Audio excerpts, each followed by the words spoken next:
بسم اللہ الرحمن الرحیم۔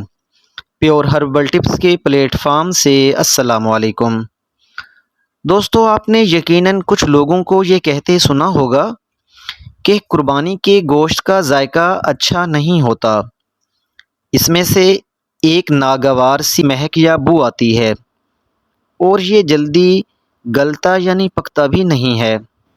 ہو سکتا ہے یہ سب کچھ آپ نے بھی محسوس کیا ہو، مگر سوچنے کی بات یہ ہے کہ آخر ایسا کیوں ہے؟ دوستو، اگر آپ خوشبودار اور ذائقہ دار گوشت کھانے کے واقعی خواہش مند ہیں تو پھر سنیے کہ سب سے پہلے ایک ماہر کسائی کا انتخاب کریں۔ اناڑی کسائی کی زور آزمائی سے جانور کو بچائیں، پھر مندرجہ ذیل ہدایات پر عمل کریں۔ نمبر 1، تیز دھاری دار چھری کا انتخاب کریں۔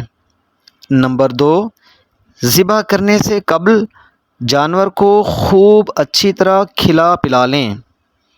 نمبر 3، دوسرے جانوروں کے سامنے ذبح نہ کریں، کیونکہ جانور کے خوف زدہ ہونے سے جسم میں ایک کیمیکل ہسٹامین خارج ہونا شروع ہو جاتا ہے، جو خون کی نالیوں کو پھیلا دیتا ہے، جس سے خون سست رفتار ہو کر مکمل طور پر خارج نہیں ہو پاتا اور یوں گوشت کی کوالٹی متاثر ہوتی ہے۔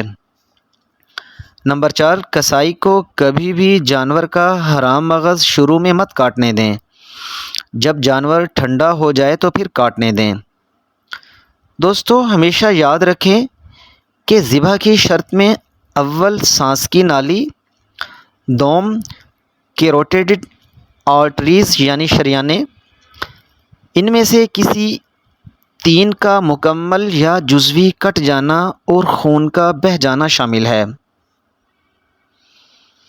المختصر، اس ساری بات کا خلاصہ یہ ہے کہ آپ کسائی کو حرام مغز نہ کاٹنے دیں، کیونکہ حرام مغز کے کٹنے سے جسم کا تڑپنا یکدم رک جائے گا اور یوں گوشت میں موجود باریک رگوں سے خون خارج نہیں ہو پائے گا، جس کا نتیجہ گوشت کی خرابی، ذائقے کی تبدیلی اور ناگوار بو کی صورت میں نکلے گا۔